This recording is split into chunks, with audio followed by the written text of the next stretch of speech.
السلام علیکم ورحمۃ اللہ وبرکاتہ۔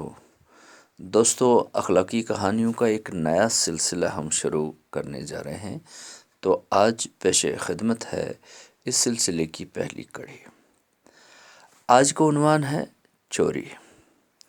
کہا جاتا ہے کہ معروف ولی کامل حضرت احمد حرب رحمۃ اللہ تعالی علیہ کے پڑوس میں ایک شخص کے ہاں چوری ہو گئی۔ آپ اپنے دوستوں کے ساتھ اس کی غمخواری کو تشریف لے گئے۔ پڑوسی نے بڑی خند پیشانی سے ان کا استقبال کیا۔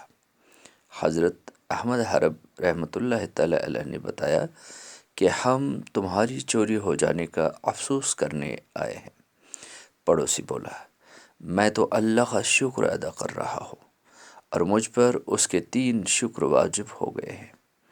ایک یہ کہ دوسروں نے میرا مال چرایا ہے اور میں نے نہیں۔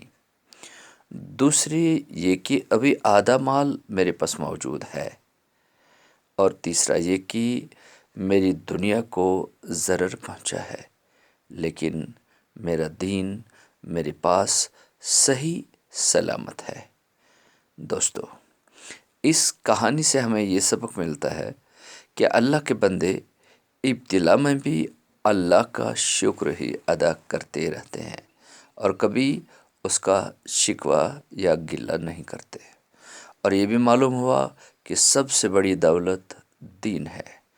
دین سلامت ہے تو کچھ غم نہیں ہے، اور دین سلامت نہیں ہے تو کچھ بھی پاس نہیں ہے۔ بقول شاعر، کچھ رہے یا نہ رہے پر یہ دعا ہے کہ امیر، کچھ رہے یا نہ رہے پر یہ دعا ہے کہ امیر، نزع کے وقت سلامت میرا ایمان رہے۔ شکریہ۔